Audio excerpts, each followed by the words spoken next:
اعوذ باللہ من الشیطان الرجیم بسم اللہ الرحمن الرحیم الحمد للہ رب العالمین ثم الصلاۃ والسلام علی سیدنا و نبینا و مولانا ابی القاسم محمد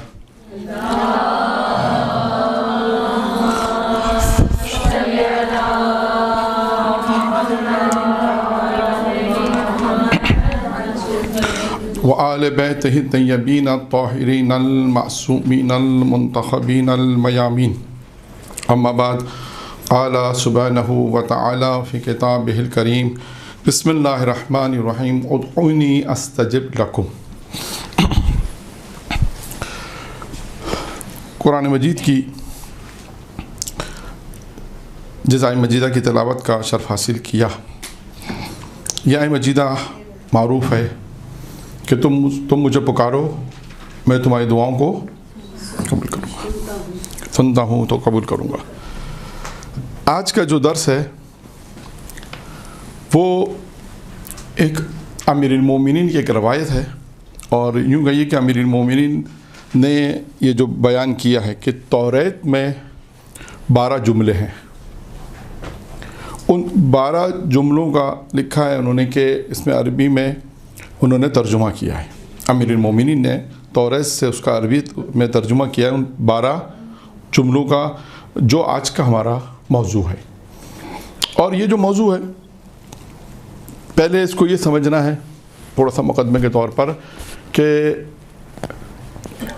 ہم اللہ سے مانگتے ہیں، پروردگار خود نہیں ہے، یعنی یوں کہیے کہ یہ جو موضوع آج کا جو موضوع ہے، اس میں اللہ کی چاہت مومن سے، کہ جو لوگ اللہ کو پکارتے ہیں، جو لوگ اللہ کو پکارتے ہیں، اللہ ان سے کیا کہہ رہا ہے۔ سوال یہ ہے کیونکہ قرآن مجید میں بھی اگر ہم دیکھیں تو اللہ، جیسے ہم اللہ سے تقاضا کرتے ہیں، ہمارا تقاضا کیا ہے؟ ہماری دعا قبول کر۔ ہمارا تقاضا کیا ہے؟ ہمیں مالا مال کر۔ ہمارا تقاضا کیا ہے؟ کہ اولاد دے۔ اس طرح مختلف تقاضے، جو دعائیں جسے ہم کہتے ہیں کہ ہم اللہ سے ہمارے تقاضے ہیں۔ اب اللہ بھی اپنے بندے سے، یہ مناسب نہیں کہ تقاضا، لیکن قرآن مجید کی جب آیات دیکھیں تو اس میں ہے، خدا بندے سے کیا کہتا ہے؟ تم مجھ پہ ایمان لاؤ، میرے رسول پہ ایمان لاؤ۔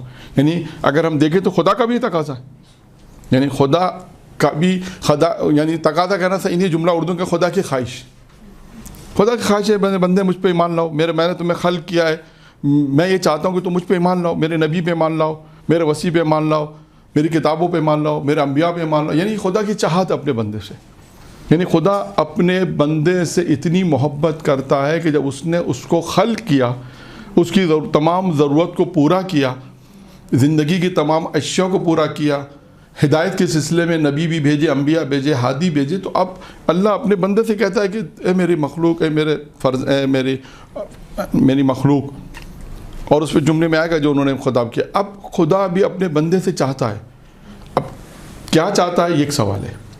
قرآن کے اندر تو میں نے مثال دی آپ کو کہ اللہ کہتا ہے مجھ پہ ایمان لاؤ، میری راہ میں خرچ کرو۔ قرآن مجید کی کتنی آیتیں ہیں کہ اللہ کی راہ میں خرچ کرو۔ اللہ یعنی چاہتا ہے کہ جو مال میں نے تمہیں دیا، اور مقام بھی کہا ہے کہ ہم نے جو رزق تمہیں دیا ہے، اس رزق میں سے، رزق اور روزی میں سے خرچ کرو۔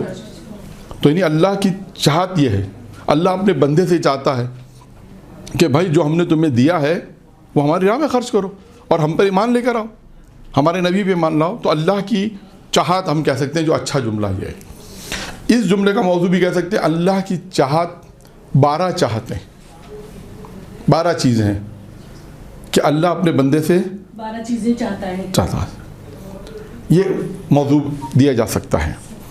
اور میں نے عرض کیا کہ یہ امیر المومنین نے توریت میں سے 12 جملوں کا انتخاب کیا۔ یہ 12 جملے ہوں گے، یا تو کتاب کا نام میں بتا دیتا ہوں، اردو میں آپ کو مل جائے گی کتاب، یہ اردو میں کتاب ہے ہدیۃ الشیعہ، آگے مشکینی کی ہے، ہدیۃ الشیعہ، فارسی میں نسائی کے نام سے ہے، عربی میں اصل کتاب لکھی گئی تھی، عربی سے ترجمہ ہوا فارسی، فارسی سے ترجمہ ہوا اردو میں۔ تو یہ آپ کو اردو میں بھی اگر کوئی اس کا حوالہ پوچھنا چاہے کہ مولانا یہ کہاں ملے گا، تو یہ آپ کو ہدیۃ الشیعہ کے اندر، اور کہاں ملے گا؟ آخری حصے میں، جہاں پہ، کیونکہ یہ وہ کتاب ہے کہ جو مجلس سے پڑھنے والی ہیں اور جو ذاکرہ ہیں، جو درس بھی دینا چاہتی ہیں، یہ کتاب کو پرچیز کر لیں۔ آیت اللہ مشکینی محروم ہو گئے، اللہ ان کے درجات بلند فرمائے.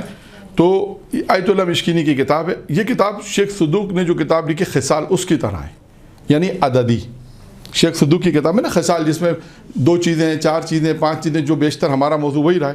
اگر آپ جو ہم نے عموماً آج بھی یہی ہے 12 چیزیں، جیسے پہلے بھی ہم نے کئی چیزیں 12 چیزیں 14 تعجب پیش کی ہے، مختلف موضوعات پہ جو گفتگو کی ہے وہ عددی زیادہ ہے. 6 چیزیں آج بھی زیادہ تر یہی آئے گا، جیسے یہ 12 آئی ہیں، پھر اور بھی جو گفتگو آئی اس میں یہی چیزیں زیادہ عددی، جیسے عددی روایات جسے ہم کہتے ہیں.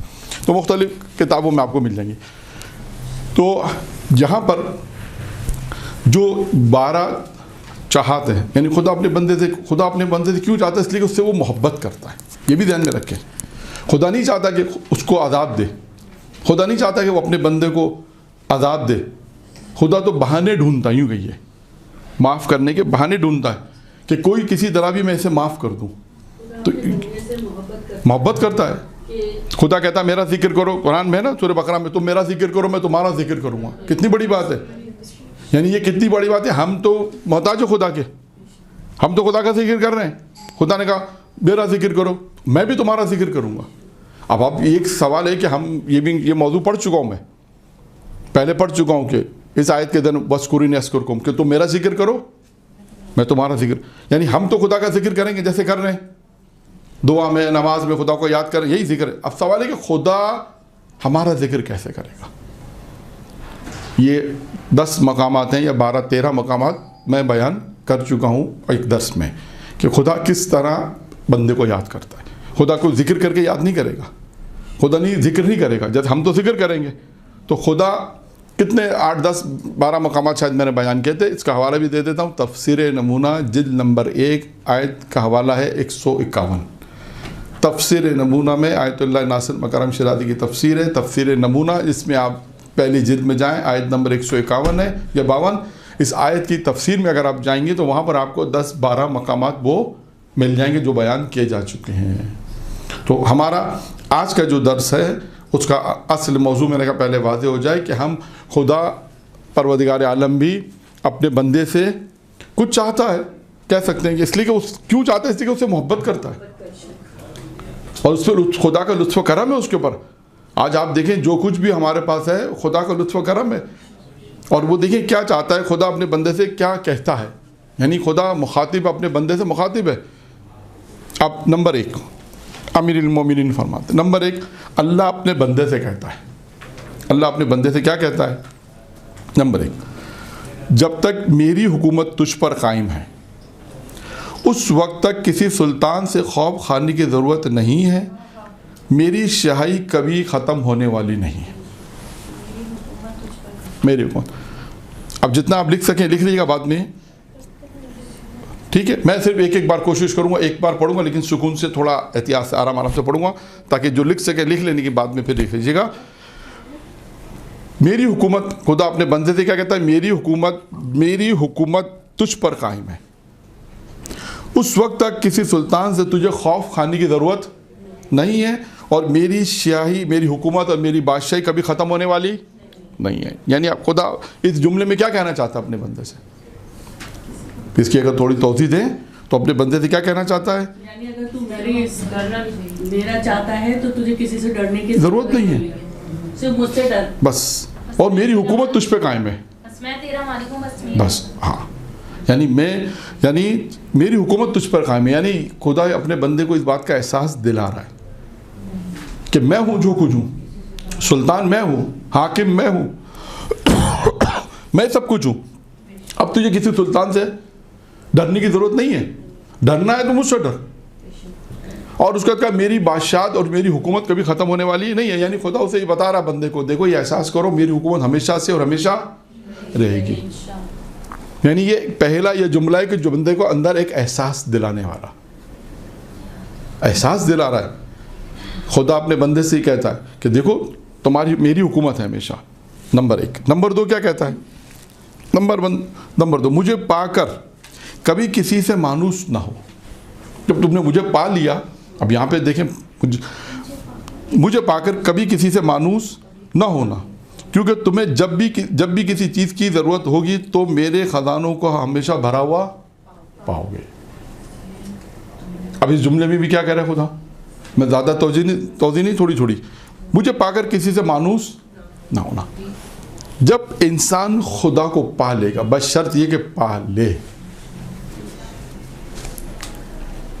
اس کی کوئی مثال دے سکتا ہے کوئی تاریخ میں واقعہ ہے؟ تھوڑا سا واقعے کی طرف جاتے ہیں. حضرت یوسف جب قید میں تھے تو انہوں نے بادشاہ سے اس کو بھیجا تھا کہ بادشاہ سے میری سفارش کرو. صحیح ہے. اور بعد میں خود ہی ریپینٹ کر رہے تھے اس پہ. نہیں، بادشاہ سے نہیں، خدا کو پا کر. خدا نے کہا کہ بندے سے مخاطب کہتا ہے مجھے پا کر کبھی کسی سے مانوس نہ ہونا. جب مجھے تم نے پا لیا نا، نماز شب پڑھ کے خدا کے قریب ہو جاتا ہے انسان. یہ تو وقتی طور پہ، دنیا کی محبت نکل جاتی تھی. یہ وقتی طور پر ہے. یہ تو وقتی طور پر ہی ہوتا ہے نا. ایک ایگزامپل ہمیں روزے عاشورہ امام حسین علیہ السلام کی بھی نظر آتی ہے کہ جب جبرائیل نے اجازت مانگی اللہ سے میں جاؤں پروں کا سایہ کرو امام حسین علیہ السلام کے اوپر، تو قدرت کی آواز یہ آئی تھی کہ نہیں، حسین نے منع کر دیا، ان کو کسی کی مدد درکار نہیں ہے کہ ان کو صرف میری مدد، میری ہیلپ چاہیے. یہ روایت میں ہے کوئی؟ اچھا. حضرت ایوب علیہ السلام کی، حضرت ایوب علیہ السلام نے صبر کیا. یہ آپ دیکھیں، یہ آپ لوگ مثالیں جو دے رہی ہیں نا، یہ توکل پر خدا کی مثالیں دے رہی ہیں.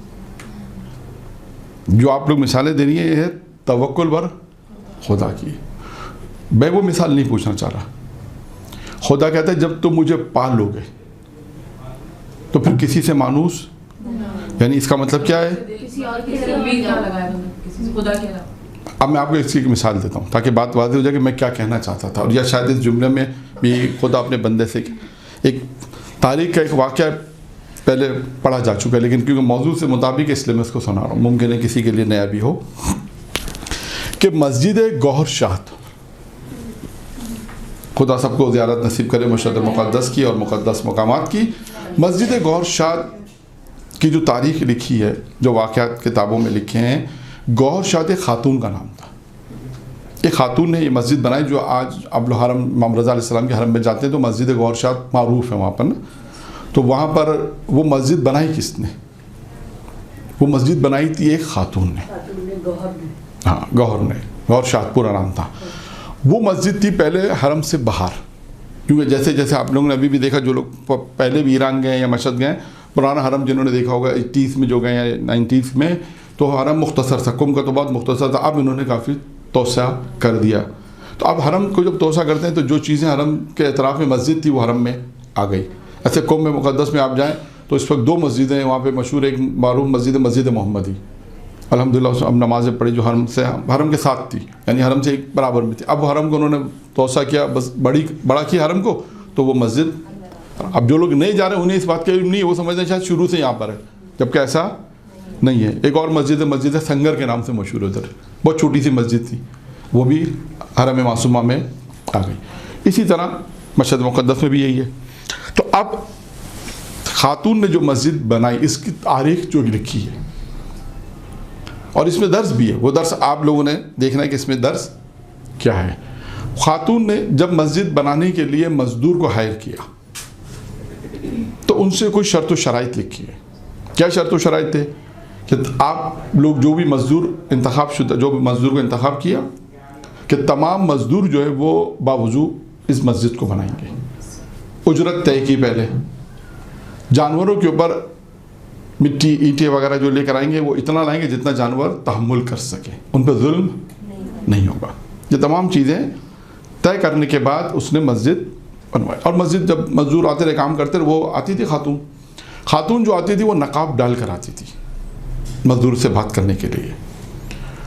ایک مرتبہ وہ کسی خاتون آئی تھی اور وہ جو کسی مزدور سے بات کر رہی تھی، تو بات کرتے کرتے ہوا سے اس کی نقاب الٹ گئی. تو ایک مزدور کی نگاہ اس خاتون کے چہرے پر پڑ گئی، اور آج کے اسلام میں یا اسی وقت ڈوبی گئے کہ وہ اس کے عشق میں مبتلا ہو گیا، یوں سمجھ لیں، اور مزدوری اس نے چھوڑ دی. خاتون نے پوچھا، وہ آتی تھی چیک کرنے کے لیے سب لوگ کام کر رہے ہیں، جتنا کام رہ گیا، تو اس نے کہا کہ فلاں مزدور تو نہیں آ رہا. تو کہا کہ فلاں مزدور جو ہے وہ بیمار ہے. تو وہ عیادت کے لیے گئی، پوچھا بھائی تم ہمارے یہاں کام کرتے تھے؟ تو اس کی ماں نے ساری باتیں اس خاتون کو بیان کر دی، اور بیان کرنے کے بعد کہا کہ یہ ایسا معاملہ، یہ بیمار جو ہوا تمہاری وجہ سے ہوا، مثلا اس نے تمہارا چہرہ ایک مرتبہ دیکھ لیا تھا. اس نے کہا ٹھیک ہے، اب دیکھیں خاتون نے کیا کیا، یہ مہم ہے. اس خاتون نے اس سے کہا کہ دیکھو میں شادی شدہ ہوں، ٹھیک ہے، یہ مسجد جو تقریباً بن گئی ہے، اس مسجد میں تم 40 دن اعتکاف کرو. کیا کرو؟ 40 دن اعتکاف کرو، اور 40 دن کے بعد پھر تمہارا فیصلہ میں سنوں گی. اعتکاف کرو، اور اس کے بعد میں اپنے شوہر سے طلاق لے کے پھر تمہارا سے شادی. تم یہی چاہتے ہو نا؟ تو نے کہا میں یہی چاہتا ہوں. کہا ٹھیک ہے تم 40 دن. اب اس نے کہا 40 دن اعتکاف کرنا کیا مشکل کام ہے؟ میں جس کو مثلا دیکھا، جس کو میں نے، اور میں اسی سے شادی کرنا چاہتا ہوں مثلا، تو کہا اس میں کیا مسئلہ ہے؟ اس نے 40 دن کے حامی بھلی اور اعتکاف شروع کیا. 40 دن کے بعد جب 40 دن اعتکاف ہو گیا تو اس خاتون نے اپنے غلام کو بھیجا اور جا کے کہا کہ پوچھو اب اس کا کیا ارادہ ہے. اب اس شخص کا جواب یہ ہمارے موضوع سے متعلق ہے، جتنے میں نے آپ کو یہ واقعہ کیوں سنایا. اس شخص نے کہا جا کے اپنی مالکن سے کہو کہ اس کا بہت بہت شکریہ کہ اس نے مجھے اپنے حقیقی خدا سے ملا دیا. اب مجھے کسی کی دنیا کی کسی لذت کی ضرورت ہی نہیں ہے، اب میں نے اپنے خدا کو پا لیا. یہ جو ہمارا موضوع تھا نا، خدا کہتے ہیں جب تم مجھے پالو گے تو پھر کسی سے مانوس. ابھی تک شاید یوں کہوں کہ ہم نے ابھی خدا کو پایا ہی نہیں، اس لیے تم دوسری چیزوں سے مانوس ہیں. وجہ یہی ہے، خدا کو بھی ہم نے اس طرح پایا ہی نہیں ہے جیسے حق ہے پانے کا، جیسے حق ہے خدا کو قبول کرنے. قبول تو کرتے ہیں، خدا پہ ایمان لے کر آئے، لیکن آیا واقعی جس طرح خدا سے ہم مانوس ہو جائیں؟ اب یہ شخص 40 دن کے اندر خدا سے اتنا مانوس ہو گیا، اور بعد میں لکھا ہے کہ وہ اپنے زمانے کے آیت اللہ بنے، شخصیت بنے مشہد کی بات میں. لیکن اس راہ راست پہ لانے والی کون تھی؟ خاتون. یعنی کہنا مقصد ہے کہ تاریخ کے وہ واقعات بھی ہیں کہ جس میں خاتون انسان کی، بہت ساری خاتون نے ہدایت کا سبب بھی بنی ہے، اور اس ایک طریقہ کار اس نے کہا کہ آپ یہ اعتکاف کر لو انشاءاللہ پھر. اور اس 40 دن میں اس نے اپنے خدا کو پا لیا. درود پڑھے محمد آل محمد.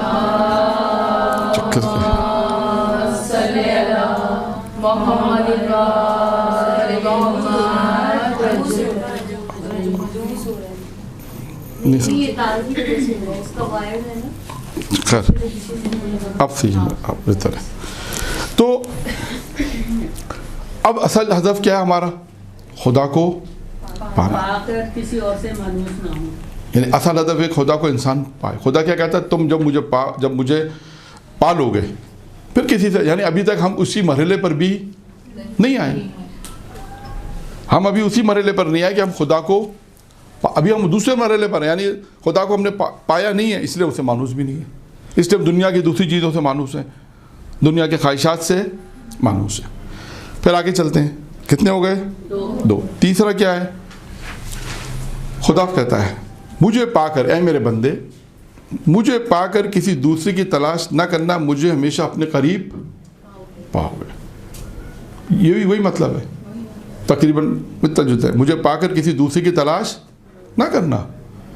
پہلے، اور اس میں ایک چیزیں اور بھی تھیں. پہلے والے کلام میں یہ بھی تھا کہ مجھے پا کر کسی سے مانوس نہ ہونا، کیونکہ تمہیں جب بھی کسی چیز کی ضرورت پڑے گی تو میرے خزانوں کو ہمیشہ بھرا پاؤ گے. وہاں پہ ایک جملہ یہ اضافی تھا.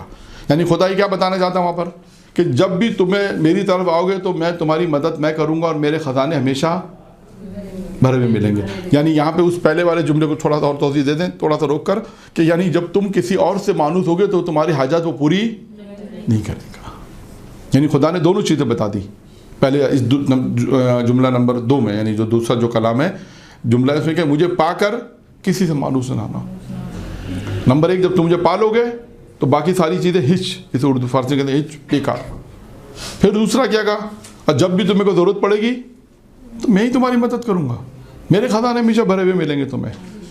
یعنی تم اگر کسی کو پا بھی لوگے تو وہ تمہاری مدد نہیں کرے گا، اس کے خزانے تمہیں بھرے ہوئے نہیں ملیں گے. میں ہوں خدا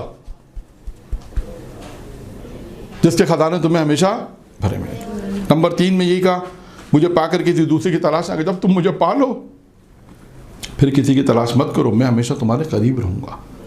آپ دیکھیں خدا انسان کے کتنا قریب ہے. یہ خود ہر انسان خود یہ محسوس کر سکتا ہے، یہ احساس کرنا ہے.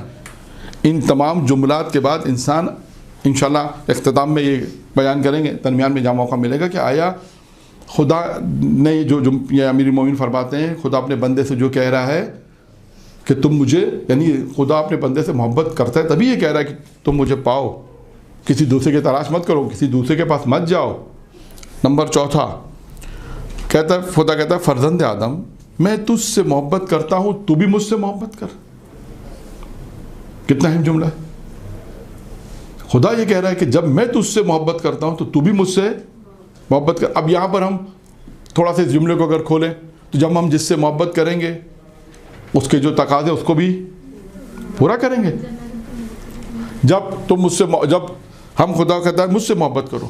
دنیا کے اندر کیا ہے کہ جب انسان ایک دوسرے سے محبت کرتا ہے، ایک دوسرے کا احترام کرتا ہے، ایک دوسرے کی عزت کرتا ہے تو اس کی چاہت کا بھی خیال کرتا ہے، جیسے وہ چاہتا ہے اس کی چاہت کا بھی خیال کرتا ہے۔ کبھی کبھی ایسا ہوتا ہے کہ انسان کہتا ہے نہیں اس کی بات مان لی جائے، ہم اس سے، یہ ہمارے بچپن کے دوست ہیں، ماں باپ محبت کرتے ہیں تو ماں باپ کی بات کیوں مانی جاتی ہے؟ محبت کی وجہ سے، احترام کی وجہ سے، عزت کی وجہ سے۔ یہ ماں باپ بچوں کی بات مانتے ہیں محبت کی وجہ سے، اس بچوں کا احترام کرتے ہیں۔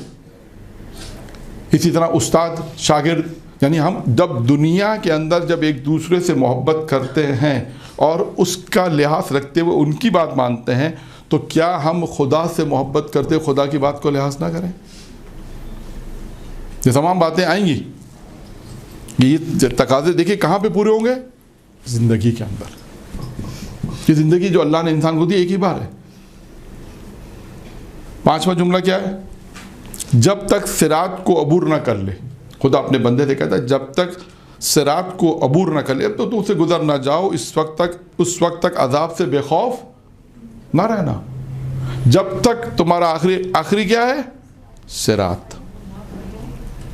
جب تک صراط کو عبور پار نہ کر لو، جب تک صراط کو عبور نہ کر لو اس وقت تک عذاب سے بے خوف نہ رہنا، یعنی ہر وقت کس میں رہنا؟ خوف عذاب، خوف میں رہنا کہ خدا کا عذاب ہے۔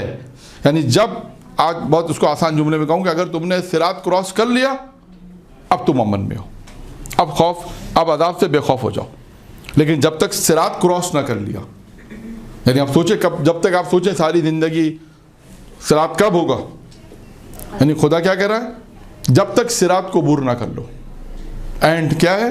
صراط۔ جب تک اس سے عبور نہ کر لو، اس کو کراس نہ کر لو، اس وقت تک خوف سے بے خوف، یعنی عذاب سے بے خوف نہ رہنا، یعنی ساری زندگی عذاب سے خوف میں رہنا کہ خدا کی نافرمانی کے بعد عذاب ہے۔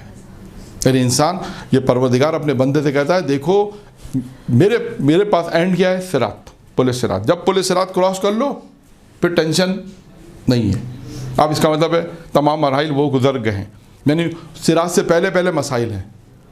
کبھی یہ مت سوچو کہ عذاب نہیں ہوگا، کبھی یہ مت سوچو کہ خوف نہیں ہوگا خدا کا، نہیں ہے جب تک صراط کو کراس نہ کر لو۔ چھٹا جملہ کیا ہے؟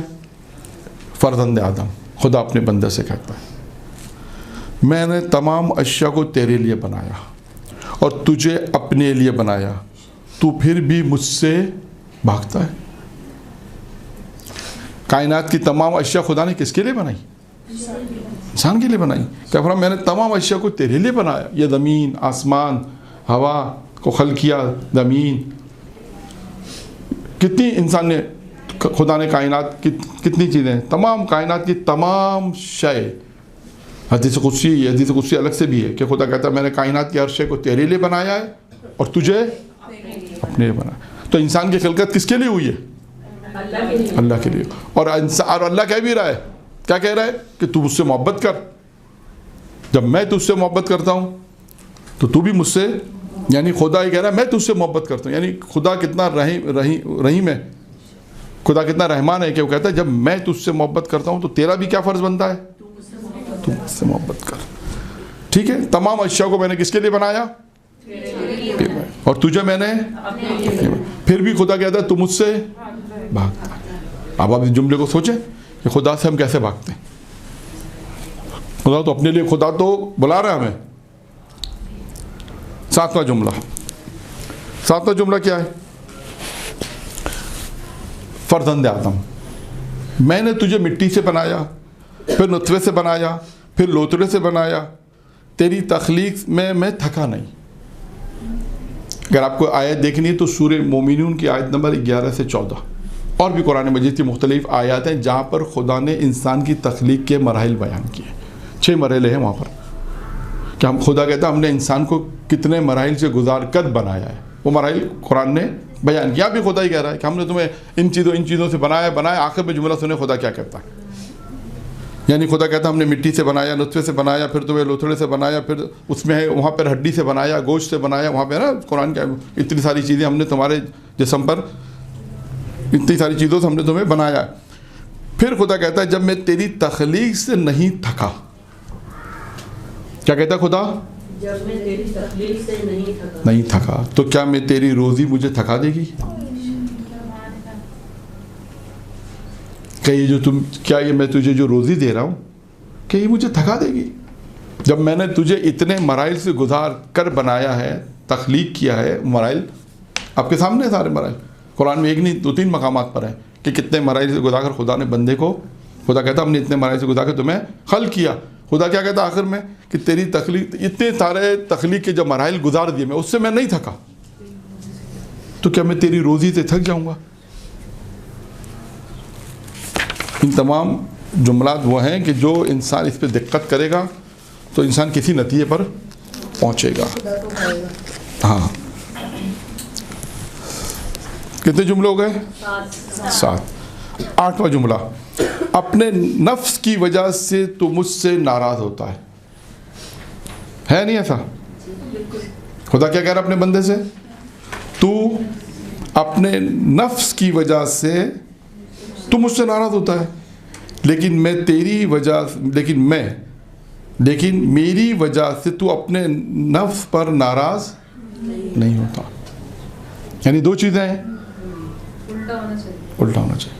یعنی خدا خود کہہ رہا ہے اپنے بندے تو اپنے نفس کی وجہ سے مجھ سے, یعنی نفس ہے اور ایک خدا ہے, 2 چیزیں ہیں نا, خدا ہے اور نفس ہے.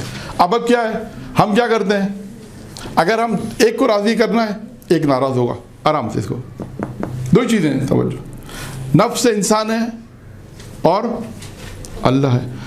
ان میں ایک راضی ہوگا تو ایک ناراض ہوگا. اگر ہم اپنے نفس کو خوش کریں گے تو اللہ ناراض ہوگا, اور اللہ کو خوش کریں گے. اب آپ کو فیصلہ کرنا ہے کس کو کیا کرنا ہے.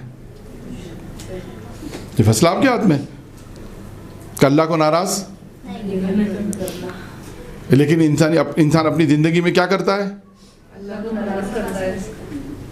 اس کی مثال دوں یا آپ دیں گی آج کل کے حوالے سے؟ ہیں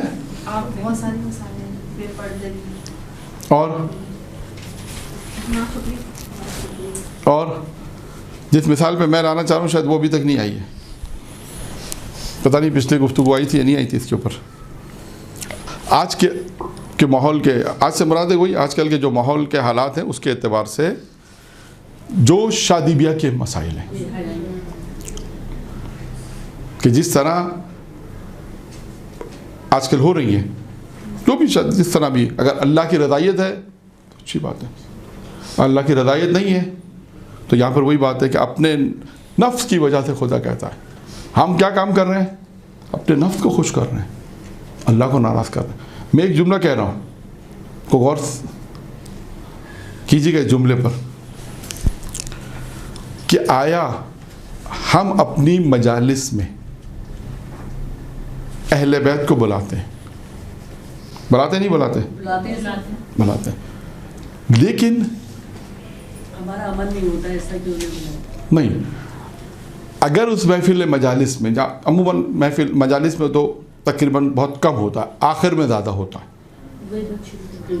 نہیں, غیبت تو اپنے مقام پر ہے کہ نہ محرم کے مسائل وہ اپنے مقام پر, غیبت اپنے مقام پر ہے کہ وہ محفلیں کہ جہاں پر مجالس میں اگر شروع میں تو میں نے کہا نا 90% تو اتنی مشکلات نہیں ہوتی ہیں جتنی مشکلات شادی بیاہ کے موقع پر ہوتی.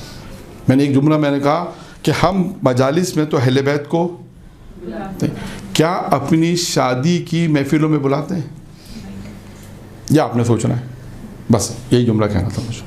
سر تو نظر بھی تو ہوتی ہے, جو پھولوں کی نظر ہوتی ہے وہ بھی ایک کافی جگہوں پہ دیکھا گیا ہے کہ وہ مس گیدرنگ ہوتی ہے, وہیں پہ مرد بیٹھے ہوتے ہیں وہیں خواتین بیٹھے. بس یہ تو میں نے کہا نا, میں نے پچھلے جلسے میں یہاں معلوم نہیں کہا, آپ لوگوں سے کہا یا وہاں بھی کہا تھا کہ اسٹینڈ آپ نے لینا ہے.